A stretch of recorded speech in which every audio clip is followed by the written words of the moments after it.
राम सोच रहे हैं हनुमान जी पहुंचे या नहीं पहुंचे। सोचे राम धनुष धरिया पहुंच लेकिन ना। सोचे राम धरिया पहुंच लेकिन ना। सोचे राम धनुष धरिया सोचे राम धनुष धरिया पहुँचने की ना। लंकापुर नगरिया में माया के जाल।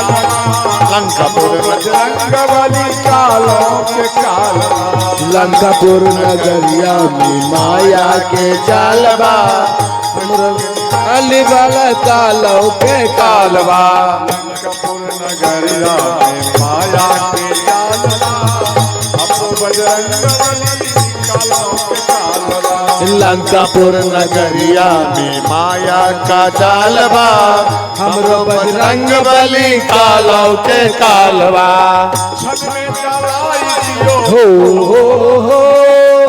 छल में जलाई दियो लंकापुर नगरिया की झूठी दुनिया। आहा झूठी दुनिया। सोचे राम धनुष धरिया। सोचे राम धनुष धरिया की झुमी झुमीना। हर हर महादेव।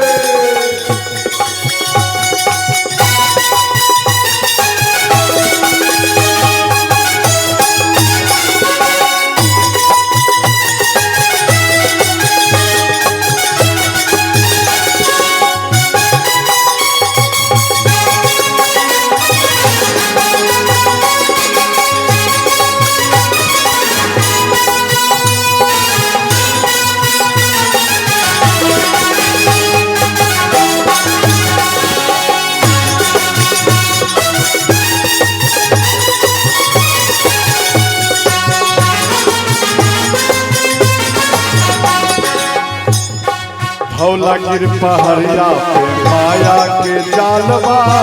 हमरो बजरंगबली कालों के कालवा। धौला गिर नगरिया में माया के जालवा। हमरो बजरंग बली कालों के कालवा। लंकापुर नगरिया धौला गिर पहरिया पे माया के राधे। हमरो बजरंगबली कालों के कालवा। लंकापुर नगरिया में माया के जालवा। हमरो बजरंग बली कालों के कालवा। छन में उठाई लियो छन में उठाई लियो धौला गिर पहरिया की झूमी झूमी। आहा झूमी झूमी। सोचे राम धनुष धरिया। सोचे राम धनु धरिया की झुमी झुमीना। धरो धरिया पहुँच लेकिन ना। सोचे राम धनु धरिया की पहुँच लेकिन ना। सोचे राम धनु धरिया की झुमी झुमीना। सोचे राम धनु धरिया की झुमी झुमीना। बोलो सच्चे दरबार की जय हो। वरना नहीं होगा। तो अंत में लंकापति रावण इनको लात मारे और फिर ये संभल कर उठे और पहुंचे। इसके बाद कहते हैं भैया मैं फिर आपको निवेदन कर रहा हूं, आप हमारा बात मानिए। आप प्रभु श्री राम के पास में जाकर आप क्षमा मांग लीजिए, इसी में ही कल्याण होगा। फिर इनको लात मारे। रावण को लात मारे इसलिए लात मारे। अब राम और रावण का युद्ध होगा। कुछ दिन बाद राम रावण का युद्ध होगा। तो उस बीच में विभीषण मारा जाएगा। और विभीषण विष्णु का भक्त है, अर्थात भगवान राम का ये प्रिय भक्त है। और मैं नहीं चाहता हूं कि हमारे और प्रभु श्री राम के बीच में क्या कहते हैं सतवा के संग में घुनमा भी पिसाई। कैसे बोलते? अर्थात मैं नहीं चाहता हूं कि भगवान राम के प्रिय भक्त इस बीच में ये भी मर जाए। इसलिए इनको लात मारता हूं और वहां रावण लात मारे। और एक बात ये भी बोले, जाओ जिनका बार बार बुराई करता है उसी के चरण में जाकर गिर जाओ, जाओ निकल जाओ मेरे लंका से। तो विभीषण जी बोले भैया आप ठीक कह रहे हैं। अब इस गांव से इस लंका से मैं जा रहा हूं और जिस जगह में आपने आदेश दिया है उसी भगवान के चरण में आज मैं झुकने के लिए जा रहा हूं। श्री विभीषण जी भगवान राम के पास में आए और दूर से ही प्रणाम किए और कहने लगे ध्यानना कि प्रभु मैं आपके पास कैसे आऊं, क्योंकि मेरा शरीर तामस परिवार के बीच में पला है और मैं आपके चरण के भक्ति लायक नहीं हूं।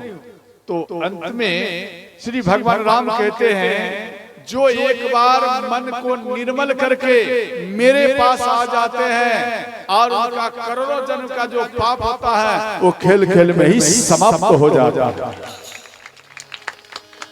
निर्मल मन जना सो मोहि पावा मोहि कपट छल राम सिया राम जय जय राम, राम सिया राम जय जय राम।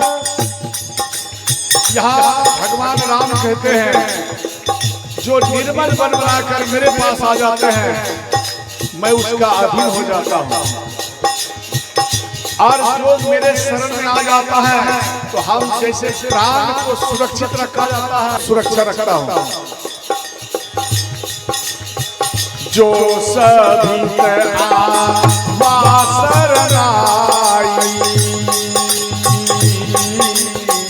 राखी हो ताई प्राण की नाई। राम सिया राम जय जय राम, राम सिया राम जय जय राम। तो ध्यान इसके बाद निकट में आए और हनुमान जी निवेदन किए भगवान इनके ऊपर कृपा करिए। इसके बाद विभीषण जी भगवान राम के चरण में आए और इसके बाद जल बनाकर इनको तिलक लगा। क्यों कि मेरे भक्त को रावण लात मारा। ध्यान देना कभी भी भक्त को लात मारना नहीं चाहिए, सबसे बड़ा दोष होता है। जो शिव भक्त हो, राम भक्त हो, मीवा भक्त हो, कबीर साहब भक्त हो, रविदास भक्त हो, ध्यान देना जो इन भक्तों को लात मारता है या कोई माता पिता के भक्त करने वाले हैं, अगर उनको कोई लात मारता है याद रखना कई वर्ष तक उनको संतों का जूठा खाना पड़ता है, तब उनका दोष मिटता है सज्जन। इसलिए सावधान, कभी भी गलती ना करें। इसके बाद श्री भगवान राम समुद्र के किनारे में और ये समुद्र से निवेदन किए आप हमें मार्ग दीजिए। तो काफी टाइम बीत गया, 3 दिन बीत गया और फिर भी इनको मार्ग नहीं मिले। तो लक्ष्मण जी को बोले प्रभु श्री राम जरा बाण धनुष लाए और इसके बाद धनुष पर बाण चढ़ाए, आज इस समुद्र को ही सुख लूंगा। इतने में श्री समुद्र देव ये प्रकट हो गए। त्राहि माम प्रभु त्राहि माम। ढोल गवार यहाँ पर दिया गया, ढोल गवार शूद्र पशु नारी सकल तारण के अधिकारी। इस चौपाई पर बहुत बहस हो रहा है, बहुत भारी भारी दिग्गज संत हैं जो बहस करता है। तो ध्यान देना ढोल का अर्थ है कि उसको बजाना पड़ता है, उसमें उंगलियां का जब तक चोट नहीं लगेगा तो वो ढोलक बजेगा नहीं। गवार माना मूर्ख को ज्ञान देना पड़ता है, आप ऐसे चलो ऐसे चलो। और इसके बाद दिया गया शूद्र, मानो कोई शूद्र है वो कोई गड़बड़ काम नहीं करे, उसको जरा सावधान करना। इसके बाद दिया गया नारी और पशु माने गौ माता। जैसे आप खेतों में चराने के लिए फसल में जाते तो दूसरे का फसल ना खा जाए, इसलिए आपको बार बार उनके ऊपर ध्यान रखना पड़ता है। और नारी, ध्यान देना नारी यहाँ नारी के बारे में दिया गया कि नारी जो है, नारी बिगड़ ना जाए, पुरुष बिगड़ ना जाए, इसलिए दोनों के ऊपर दृष्टि रखना चाहिए। दोनों का, ऐसा नहीं केवल पुरुषों की या नारी की बात, ऐसा नहीं, दोनों की बात। इसके बाद यहाँ पर कहते हैं कि प्रभु आप क्षमा करिएगा, आपके ही सैनिक में नल नील है और गुरु उनको श्राप दिया है, जो कुछ वो छुएगा और वो तैरेगा। तो अंत में बोले इस बाण को क्या करूं? बोले प्रभु दुमकल देश में नरभक्षी राक्षस हैं, नरभक्षी माने मनुष्य को खाने वाले।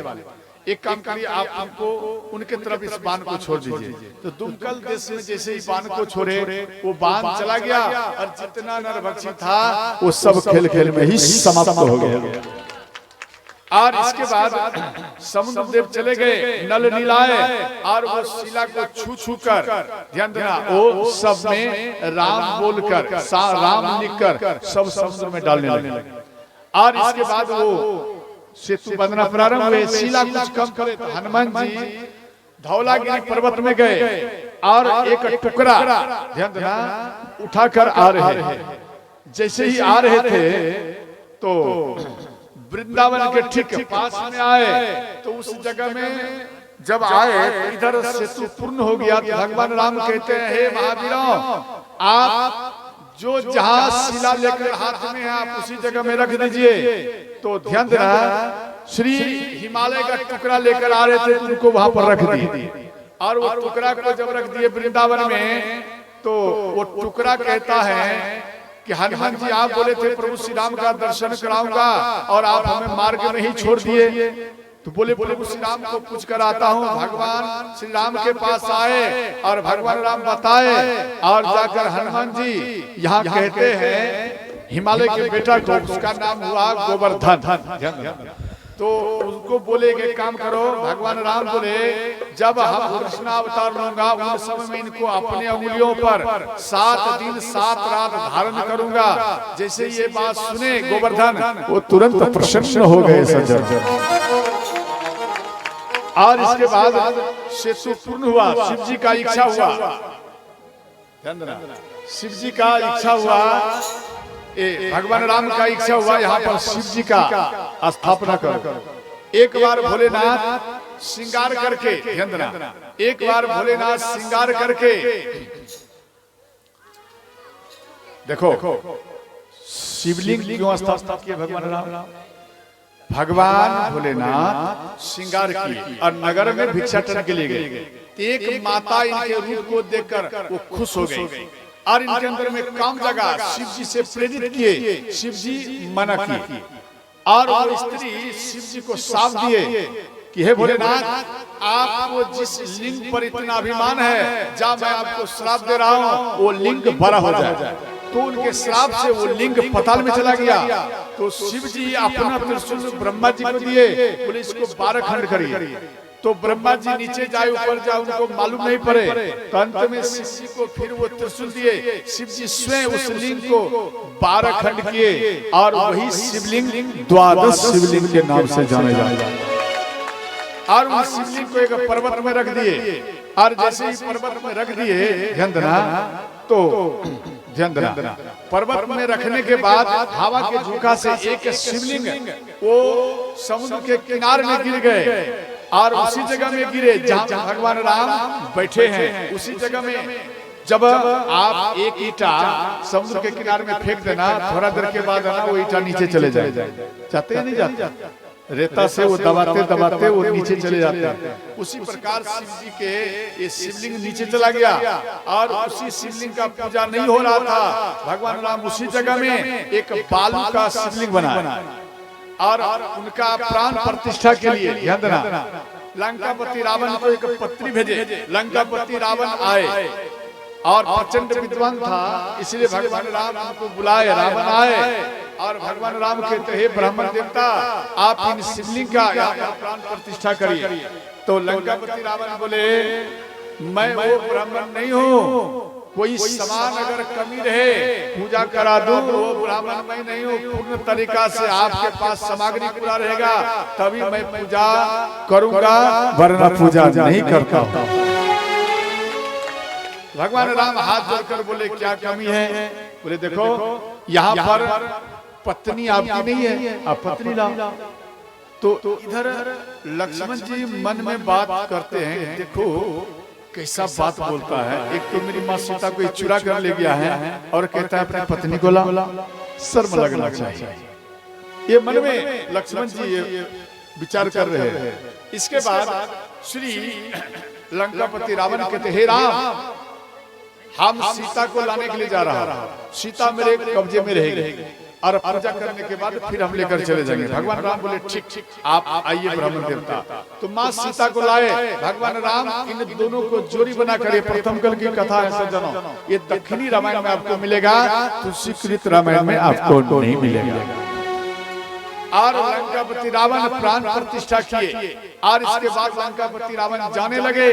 तो उसी जगह में भगवान राम कहते हैं, हे ब्राह्मण देवता कुछ दक्षिणा ले लीजिए। तो लंकापति रावण ने सोचे मैं कौन सा दक्षिणा लूं। फिर मन में सोचे राम वध करने योग्य नहीं है और राम के साथ में युद्ध करना भी ठीक नहीं है, इनके अंदर में ये सोच है। फिर भी मन में सोचे कहीं मेरा मन राम के चरण में न चला जाए, अगर चला जाएगा तब तो मैं तर नहीं पाऊंगा और ये मेरे राक्षस जितना है वो तर नहीं पाएंगे, लेकिन मुझे तरना है। तो यहाँ पर लंकापति रावण कहते हैं, हे राम अगर आप हमें दक्षिणा कुछ देना चाहते हैं तो हम ये मांग रहा हूँ दक्षिणा कि राम रावण में कभी मित्रता ना हो, यही हमें दक्षिणा चाहिए। इसके बाद लंकापति रावण चले गए। अब इधर श्री भगवान राम यहाँ पर प्रसन्न है और भगवान राम कहते हैं, हे मेरे भक्तों अगर आप मेरे भक्त हो तो शिव जी का द्रोह मत करना। यहाँ दिया गया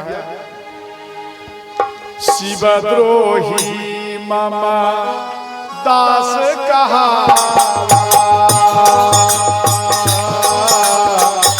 सोनर सपने हो राम सिया राम सिया राम जय जय राम, राम सिया राम जय जय राम। शिवद्रोही मम दास कहावा। भगवान राम कहते हैं जो शिव जी का निंदा करेगा मेरा भक्त, वो मेरा भक्त स्वप्न में भी मुझे प्राप्त नहीं कर पाएगा। तो शिव जी उस पिंडी से आवाज किए, शिवलिंग से, प्रभु राम द्रोही मम। क्या कहते हैं शिव जी? भोलेनाथ कहते हैं जो मेरा भक्त है अगर वो प्रभु श्री राम का निंदा करेगा वो स्वप्न में भी मुझे प्राप्त नहीं कर पाएगा। राम द्रोही मम दास कहावा सोनर सपने हो न पावा। राम सिया राम जय जय राम, राम सिया राम जय जय राम।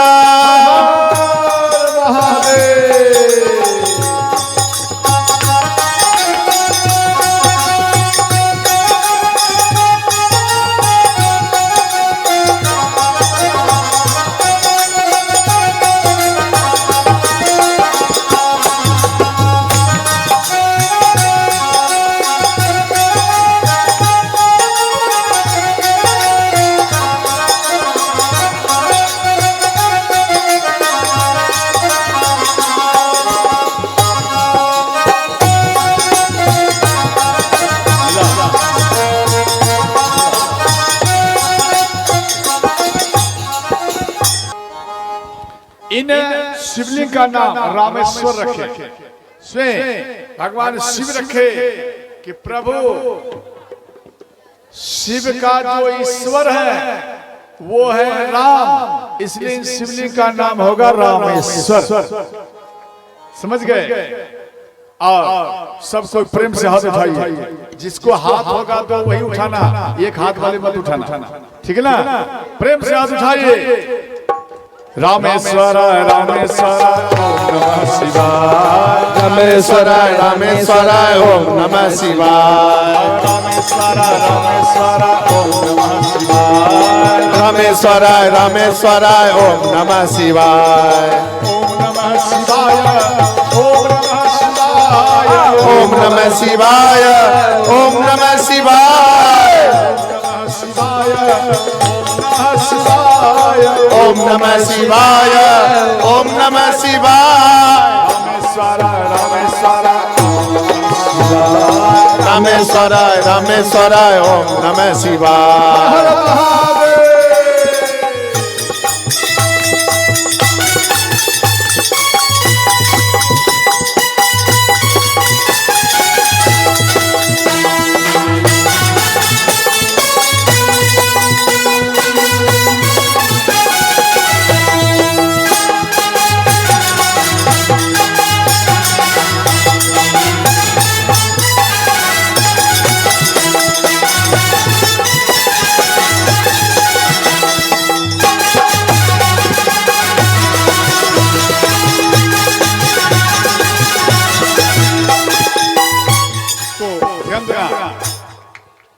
एक बार भगवान भोलेनाथ का तपस्या करके रावण प्रसन्न किया और बोले कि प्रभु लंका चलिए, या तो आप एक शिवलिंग हमें दीजिए। जो माँ पार्वती शिवलिंग से ज्यादा प्रेम करती थी, वो शिवलिंग शिव जी से रावण मांग लिया। और शिव जी बोले देखो, जिस जगह में आप स्थापित कर दोगे आप उसी जगह में रह जाओगे, या जिस जगह रख दोगे उसी जगह में हम रह जाऊंगा, हम इधर उधर नहीं जाऊंगा। लंकापति रावण बोले ठीक, आप चलिए मेरे साथ। तो वहां पर इनको शुद्धिकरण के लिए जल पिलाया गया और जल के देवता इनके अंदर में प्रवेश कर गए। और इसके बाद आकाश मार्ग द्वारा जा रहे थे आपके झारखंड देवघर, उन जगह में इनको लघु शंका लगी।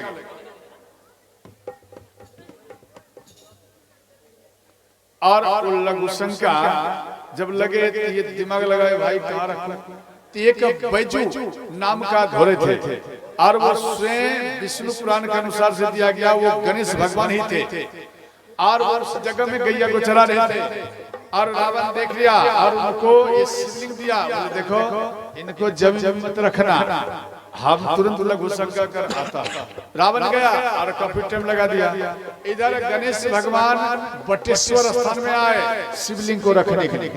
फिर मन में सोचे इस जगह में अगर हम शिवलिंग रखूंगा तो बगल में गंगा और बगल में शिवलिंग, तो इन शिवलिंग का मान ज्यादा नहीं रहेगा, इसलिए इन शिवलिंग को थोड़ा दूर में रखूं, वही ठीक था जगह। उसी जगह में जाकर रख दिया गया। कई व्यक्ति कहते हैं कि शिवलिंग यहाँ इसलिए नहीं स्थापित किए, यहाँ जगह नहीं पूरा। क्या यहाँ 50 बीघा लिए वहाँ झारखंड में? क्या 50 बीघा है? नहीं है, मात्र 1.5-2 बीघा में ही है शिव जी। तो ये भाव ये था कि भाव नहीं बनेगा, इसलिए इनको झारखंड में जाकर इनको गणेश भगवान रख दिए और उसी जगह में शिव जी खुश हो गए और गणेश भगवान चले गए। इसके बाद रावण आए, रावण शिवलिंग को देखे और उस जगह में खिलाए और अंत में शिवलिंग को उठाने का प्रयत्न किए रावण और उठा नहीं पाए। और शिव जी प्रकट हो गए, बोले रावण हम पहले बोल दिया, अब इस जगह से नहीं जाऊंगा। तो अंत में वो एक अंगूठा लगाए और वो शिव जी को और अंदर कर दिया और इसके बाद रावण चला गया। तो उन शिवलिंग का नाम पड़ा, बैजू नाम का धुरे था, इसलिए बैद्यनाथ था। बैद्यनाथ बैद्यनाथ ओम नमः शिवाय, बैद्यनाथ बैद्यनाथ ओम नमः शिवाय, बैद्यनाथ बैद्यनाथ ओम नमः शिवाय, ओम नमः शिवाय, ओम नमः शिवाय, ओम नमः शिवाय, ओम नमः शिवाय, बैद्यनाथ बैद्यनाथ ओम नमः शिवाय। हर हर महादेव।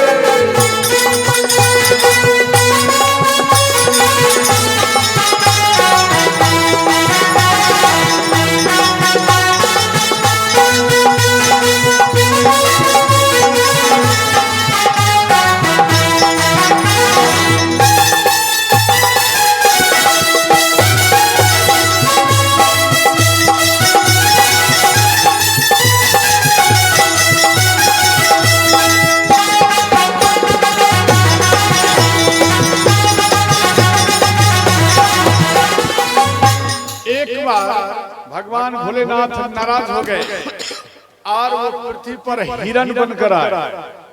तो शिव जी को मनाने के लिए विष्णु भगवान और इंद्र भगवान आए और निवेदन किए, भोलेनाथ आप क्यों नाराज हैं, आप मेरे साथ चलिए। तो शिव जी बोले नहीं नहीं हम नहीं जाऊंगा। तो इंद्र भगवान एक सिंह को पकड़ लिए और विष्णु भगवान एक सिंह को पकड़ लिए और जबरदस्ती में शिव जी को लेकर जा रहे थे। तो भोलेनाथ अंतर ध्यान हो गए। तो सिंह दोनों के हाथ में आ गया और एक सिंह इंद्र के पास जो इंद्र भगवान लेकर चले गए इंद्र लोग, और एक सिंह विष्णु भगवान के पास, वो सिंह को आपके मधेपुरा जिला में स्थापित कर दिए और वो शिवलिंग का नाम पड़ा सिंहेश्वर। सिंहेश्वर सिंहेश्वर सिंहेश्वर सिंहेश्वर ओम नमः शिवाय। सिंहेश्वर सिंहेश्वर ओम नमः शिवाय। ओम नमः शिवाय ओम नमः शिवाय। ओम नमः शिवाय ओम नमः शिवाय। सिंहेश्वर सिंहेश्वर ओम नमः शिवाय।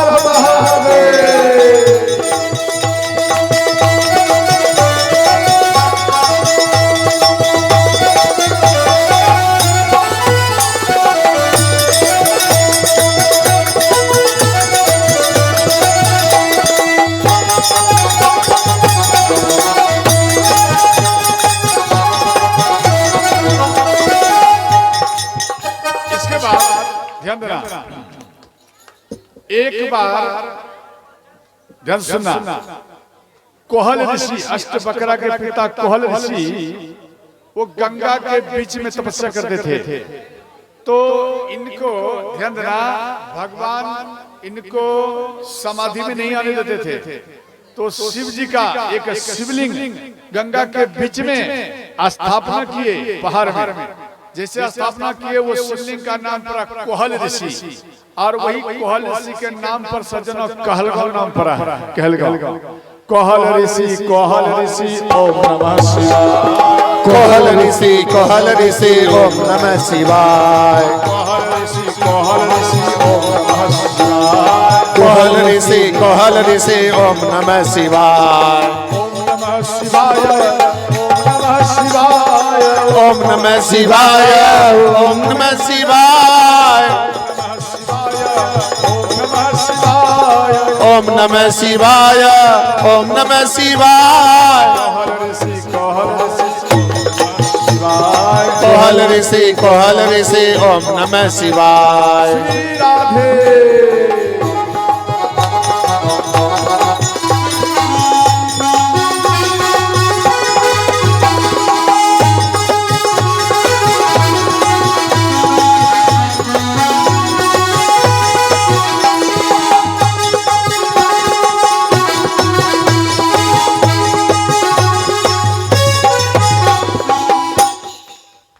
तो ध्यान देना, एक बार ध्यान समझना, जब पूरा राक्षस को मार दिए भगवान राम, जब लंका में सब राक्षस को मार दिए, अयोध्या है राज तिलक हुई, और इसके बाद सुपनेखा वो गुरु शुक्राचार्य के पास में आई और हाथ जोड़कर विनती की कि भगवान हमारे सभी राक्षसों को मार दिए, अब सब मर चुका है, तो आपको कौन कहेगा राक्षस के गुरु?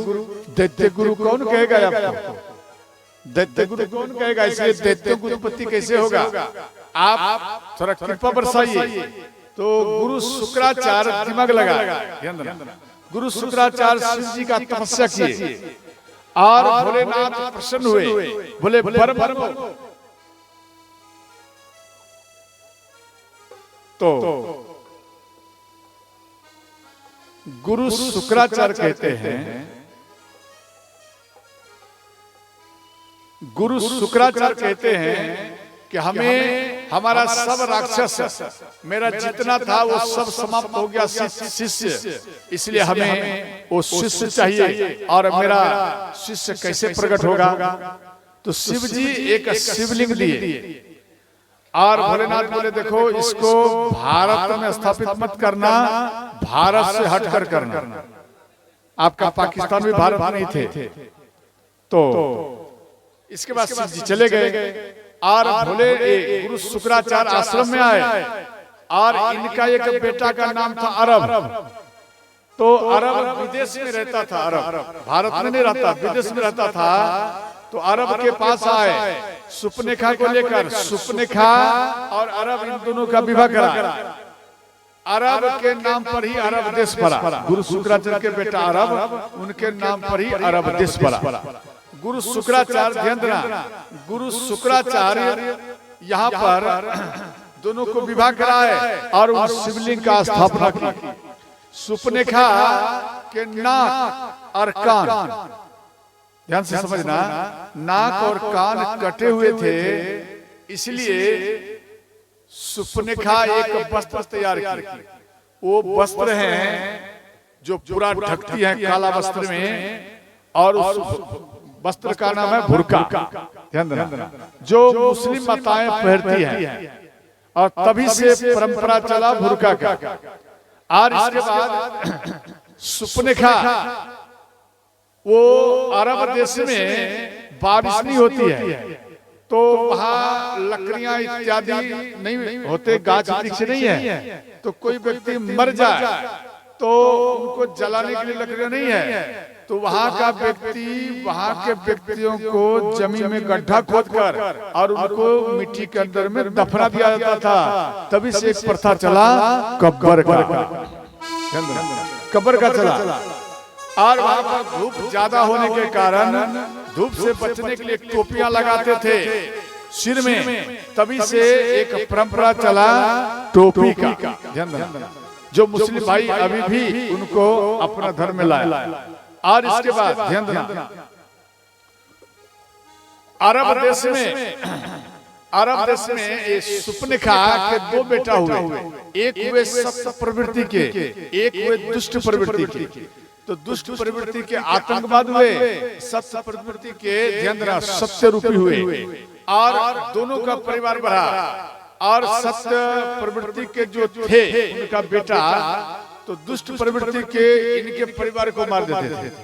तो ये अपना ध्यान देना, कुछ अपना परिवार को लेकर आपके भारत में आ गए। ध्यान देना, जो सत्य प्रवृत्ति थे वो भारत में आ गए और भारत में रहने लगे। ये भारत सब दिन सुरक्षित का जगह है और यहाँ पर रहने लगे। दुष्ट प्रवृत्ति के जो बेटा थे वो आतंकवाद बने। वो आतंकवाद ना हिंदू जानता है, ना मुस्लिम जानता, ना सिख, ना ईसाई, वो केवल हमला ही हमला करता है। उनका काम है केवल तबाही करना। तो ध्यान देना, वही आए गुरु शुक्राचार्य के कृपा से, ध्यान देना, गुरु शुक्राचार्य के कृपा से ये मुस्लिम भाई का प्रागट्य हुआ। और जब इनका प्रागट्य हुआ तो मुस्लिम भाई जब नमाज पढ़ने के लिए जाते हैं मस्जिद में, तो गुरु शुक्राचार्य का ही गुरु शुक्रवार के दिन बार बार उन्हीं को ही याद करते हैं, क्योंकि उनके कृपा से उनका प्रागट्य हुआ है। और इसके बाद ध्यान देना, देखो जब शिव जी का स्थापना किए अरब देश में माँ सुपनेखा, तो माँ पार्वती अपने मन से वहां प्रकट हो गई। वहां प्रकट हो गई तो मुस्लिम भाई जब भी जाते हैं हज करने के लिए, हज समझते, हज माने तीर्थ करना, जब भी जाते हैं शिव जी बोल दिए थे अगर कोई वैष्णव इसमें जल चढ़ाएगा तो तेरा पूरा परिवार समाप्त हो जाएगा। इसलिए सुपनेखा वहां पर एक नियम लागू किए, जो मांस खाएगा वही व्यक्ति इसमें जल चढ़ा सकते हैं, वरना नहीं चढ़ेगा। सुपनेखा नियम लागू किए। और ठीक ऐसा ही यहाँ से मुस्लिम भाई भी जाएगा तो उनको मांस खिलाया जाएगा, उसके बाद ही वो वहां पर जल चढ़ाएगा। और दूसरी बात ध्यान देना, आप अपना भारत में आप देखेंगे जब मस्जिद बनाते हैं एक होगा 12 गुम्बज है या नहीं? एक 12 गुम्बज, एक गुम्बज होगा छोटा। क्या आप मस्जिद में देखे? एक 12 एक छोटा, एक 12 एक छोटा होगा। और हम आप जो शिवलिंग तैयार करते हैं तो शिव जी का मंदिर में एक 12 गुम्बज बनाते ऊपर, और माँ पार्वती का जो गुम्बज बनता है थोड़ा छोटा बनता, नहीं बनता? तो ध्यान देना, उसी प्रकार से मुस्लिम भाई भी शिव जी का ही ध्यान करते हैं, शिव जी का ही भजन करते हैं। मुस्लिम भाई में दिया गया बिस्मिल्लाह। बिस्मिल्लाह कौन है? स्वयं भगवान भोलेनाथ ही है सज्जन। बार बार उन्हीं का ही याद करता है। और वो मक्का हुए शिव जी, मक्का शिव जी, मदीना माँ पार्वती हुई। बात समझ गए? मदीना माँ पार्वती। अरे मुस्लिम भाई उनको अपना धर्म माने तो ध्यान देना, तो उन शिवलिंग का नाम है मक्का मदीना। मक्केश्वराय मक्केश्वराय ओम नमः शिवाय। मक्केश्वराय मक्केश्वराय ओम नमः शिवाय। मक्केश्वराय मक्केश्वराय ओम नमः शिवाय। मक्केश्वराय मक्केश्वराय ओम नमः शिवाय। ओम नमः शिवाय ओम नमः शिवाय। ओम नमः शिवाय। ओम नमः शिवाय। ओम नमः शिवाय। मक्केश्वराय मक्केश्वराय ओम नमः शिवाय। हर हर महादेव।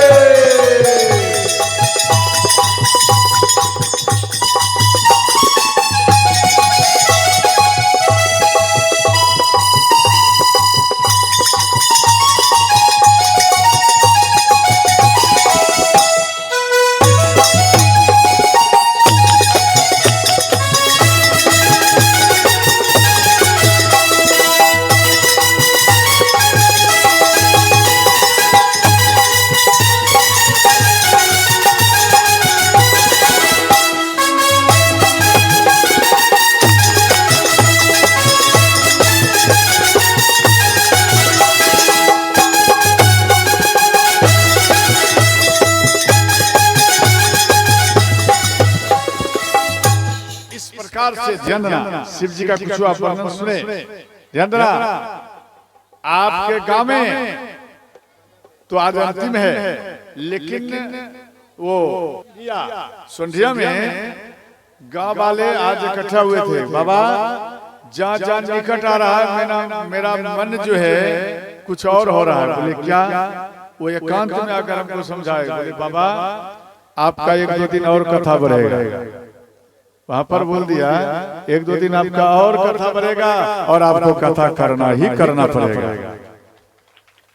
वो बोला मेरा पेट नहीं भर रहा है, कितना भी सुनाते हैं और हमारा भूख जागते जा रहा है, इसलिए आपको और कथा करना पड़ेगा। चलो जैसा इच्छा वहां का हो। और आप भी आना माता, समझ गए? आप भी आना और भगवान की कथा वहां भी आप श्रवण करें, समझ गए? बोलो सच्चे दरबार की श्री भगवान राम प्रसन्न हुए और सेतु पर चरण रखे। जैसे ही चरण रखे जितना समुद्र में जलचर जीव थे सब प्रकट हुए और कहते हैं भगवान आप तो इस पार से उस पार जा रहे हैं, ठीक है, लेकिन भगवान आप सेतु पर मत चढ़िए।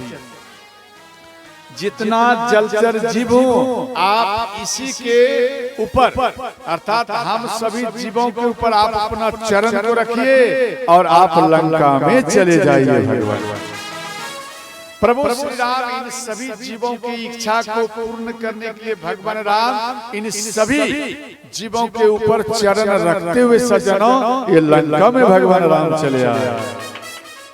बोलो श्री रामचंद्र भगवान की जय।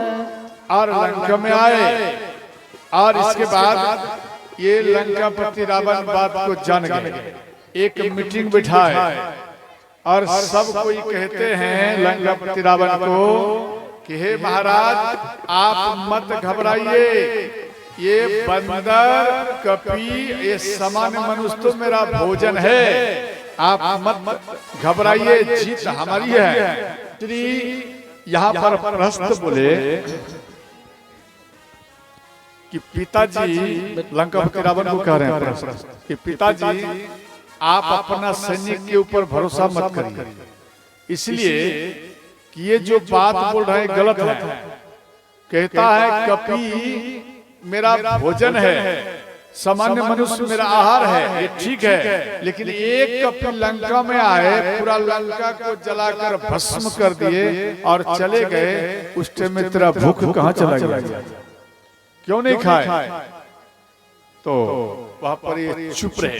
प्रश्न बोले पिताजी काम वही करना चाहिए जो ठीक हो, अब भी समय है, आप बात मान लीजिए विभीषण कक्का का, और इसके बाद आप राज करिए। तो लंकापति रावण इन बात को छोड़कर किन्नर डांस देखने के लिए चले गए। ये इनके बात को कुछ नहीं समझे और चले गए।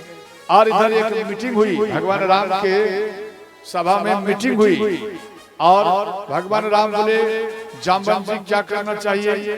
बोले सबसे पहले शांति दूत भेजना चाहिए, और वो शांति दूत जब जाएगा तो उनको शांति के द्वारा उनको समझाएगा, और इसके बाद नहीं मानेगा तो हमला होगा। तो श्री किसको भेजा जाए? तो सब कोई बोले हनुमान जी को भेजो। तो जामवंत जी कहने लगे देखो, अगर हनुमान जी को फिर बोलो भेजोगे तो लंकापति रावण सोचेगा एक यही वीर है और राम के सैनिक में कोई वीर है ही नहीं। एक काम करो, बाली तनय अर्थात बाली के बेटा अंगद को भेजा जाए। अंगद जी को बुलाए भगवान राम, जैसे ही बोले आप जाइए शांति दूत बन के, तो तुरंत भाग चरण में प्रणाम किए, बोले मेरा भाग्य ही आज खुल गया, जो आज आप हमें किसी लायक समझे। और इसके बाद अंगद जी प्रणाम कर जब आगे बढ़े, तो रावण का एक बेटा था ये विष्णुमुख, तो विष्णुमुख देख लिया और कहने लगे अरे तू कौन है, कहां से आए हो? तो कहने लगे देखो प्रभु श्री राम का सेवक मैं अंगद हूँ और मेरा पिता का नाम है बाली। तो विष्णुमुख कहता अच्छा तू उसी का सेवक है जिसकी पत्नी को मेरे पिता हरण करके लाए हैं, क्या उसी का तू सेवक है? तो अंगद जी कहने लगे हाँ मैं उसी का सेवक हूँ जिन्होंने तेरी फूफी का नाक और कान काट दिए थे, मैं उसी का सेवक हूँ। अब विष्णुमुख को आ गया क्रोध, हनुमान जी को लात मारे थे पूरा गांव में, तो हनुमान जी किसी को दंड नहीं दिए थे, केवल जला दिए थे। लेकिन अंगद जी को जो लात मारे यही सोचकर कि ये भी उधर से हमला नहीं करेगा, जैसे ही लात मारे विष्णुमुख, अंगद जी उस लात को पकड़ लिए, उस चरण को 2 बार घुमाए और जय श्री राम करते हुए भूमि में पटक दिए, तो विष्णुमुख का राम नाम सत्य हो गया, विष्णुमुख मर गए। अब ये देखकर अब किधर लंकापति रावण का सभा है, ये बोलने की जरूरत नहीं है, जो देखे बिनु पूछे तुरंत बता दे। यहाँ पर गोस्वामी जी लिखे हैं बिनु पूछे मगु देहि दिखाई, जेहि बिलोक सोई जय खाई। राम सिया राम जय जय राम, राम सिया राम जय जय राम। मंगल भवानय ओ मंगलहारी, ओम श्री जपत त्रिपुरारी। राम सिया राम जय जय राम, राम सिया राम जय जय राम।